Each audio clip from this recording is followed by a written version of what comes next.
this is it guys. Ito na yung pinakahihintay nating pagkakataon, no? Makapag-take off tayo sa ating Philippine Loop. So kahapon pa lang nag-prepare na ako at hinanda ko na lahat. So ngayon, madaling araw, alas 3 ng madaling araw ay aalis na tayo papuntang Batangas Port. So ang gagawin pala natin, sa Batangas tayo mag-start. Then going to Calapan, and then tatawid tayo ng Panay Island, tapos Negros, tapos mag-i-stay muna ako ng I think 1 month siguro mag-i-stay na si Kihor doon sa parents ko. Tapos ngayong araw kasi grabe yung ulan guys, ang lakas ng ano kasi may bagyo, lakas ng ulan at saka hangin. Pero bagyo lang yan, tutuloy pa rin tayo sa ating Philippine Loop kasi ito yung nakaset na araw para sa ating pag-alis, no? So tuloy-tuloy na tayo diyan, bagyo lang yan, wala tayong ano diyan magagawa. So kahit may bagyo, tutuloy pa rin tayo at hahanapin lang natin ang pinakamalapit na gasoline station dito at doon natin umpisahan yung countdown ng ating kilometer, no? At magpapagas tayo, full tank tayo, tapos doon na natin kukuhanin yung ating code, no, para sa ating pag-start ng ating Philippine Loop doon sa pagkatapos natin magpa-gas sa gas station. Yan, sarado yung Petron, so choice natin. Sabi naman nila pwedeng kahit anong gasoline station, no? Shell tayo. May Petron doon sa unahan sa amin, kaya lang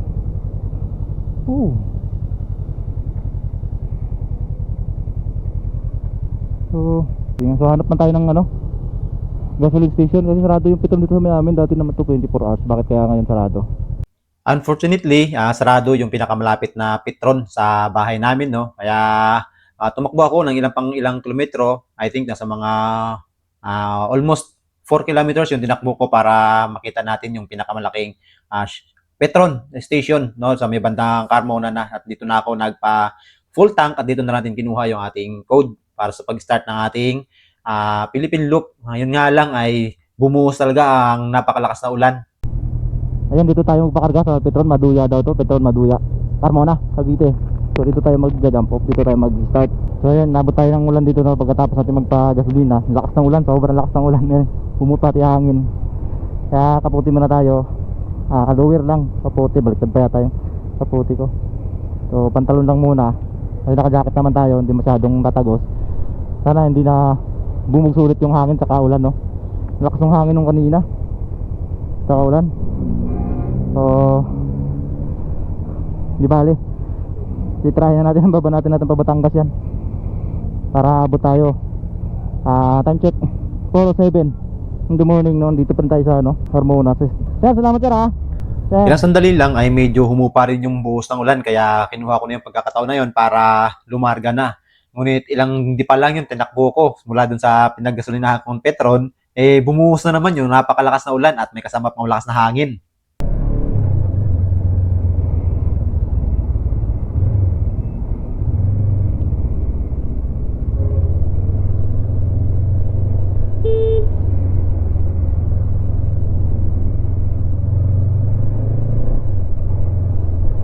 Dilim ng ilaw natin talaga pag hindi nakadilaw. Pag yung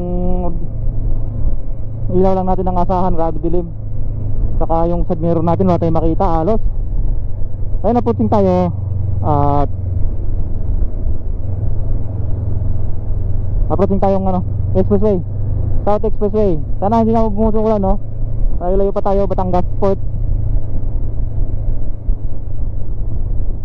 Tapos kailangan ko pang i-google mamaya kasi hindi ko kabisado yung Batangas Port kung saan papunta yun. Isang direksyon tayo papasok, no.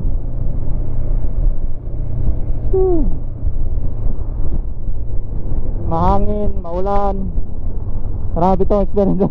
First ride of the day, first riding day natin, maulan. Sana naman wala ng bagyo. Calapan mismo ang daw niya, sir, Thank you. Ito tatali ba ito dyan sa loob? Thank you, sir, Opo. Ay, maalon. Ayan na, pasok na tayo ng no.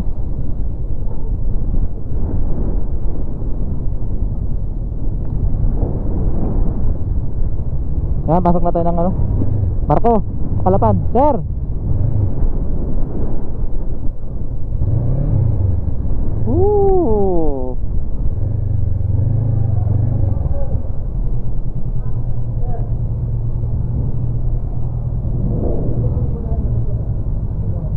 Sige sir, thank you sir ha.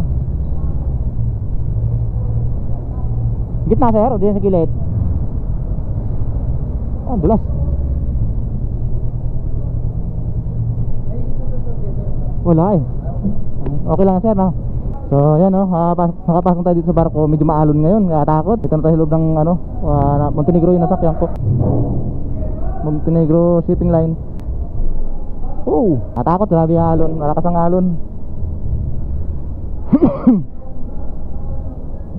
Ligpit ko lang yung mga gamit ko. So ayan, 360 natin. Tanggalin natin to, camera natin. Grabe, nilakas ng ulan kanina sa expressway, kaya ligo-ligo ko sa ulan. Basang-basa pa ako sa ulan. Iwan na lang natin dito tong mga camera. Gloves, basang-basa yung gloves natin. Ayan no. Tumutulo-tulo. Mauga-uga yung barko, masayaw-sayaw. Yan, inyo na po yan. Ayan, so cup noodles muna tayo dito sa loob ng Monterrey Shipping Line. So, kakakit lang natin ng barko. Painit muna tayo ng sikmura. Nilamig ako, basang-basa ako sa ulan. Lakas ng ulan sa expressway. Kaya dito na tayo sa ano, nasa taas ng barko, dito sa may Batangas Port, no. Ayan yung port, hindi pa nakalis yung barko, papalis pa lang. So may kunting problema no, hindi ko lang alam kung kunti o talagang magkakaproblema tayo dito sa first day of ride natin ngayong araw. So yung picture ko dun sa may harap ng port ng Batangas, wala po tayong hindi ko natanggal yung helmet ko, nakalimutan ko tanggalin yung helmet ko. So huli ko na check ko dito na ako sa taas ng barko, pinili ko dun sa cellphone ko, wala pa lang hindi natanggal yung helmet ko, pero kasama yung passport ko.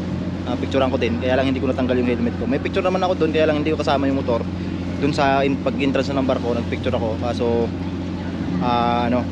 hindi kasama yung motor. Nasa loob na, nakatali na yung motor ko. Tapos nagpaalam ako doon sa may guard kung pwede pa lumabas. Hindi na pwede kasi anong oras alis na itong barko. So siguro sana hindi magiging ground of disqualification yung na hindi tayo nakapagtanggal ng helmet first day of ride na very agad. So babalik sana ako doon, kaya lang nakatali yung motor natin, tsaka papalis na yung barko. Tayo ma-disqualify, sayang yung sayang yung registration natin tsaka yung biyahe natin. Sana naman may honor ng mga admin ng Philippine Loop. Meron naman akong video, kaya lang pasakay na rin ng barko, yung entrance ng Batangas Port, yun yung pinaka picture. Wala akong video doon kasi lakas ng ulan nung pagdating ko, basang-basa ako, ligo ako sa ulan.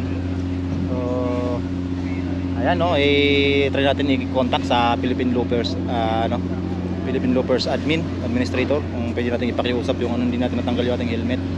Pero may picture naman tayo dito sa Batangas Port, may mga video din tayo nagpapatunay nandito tayo sa Batangas Port.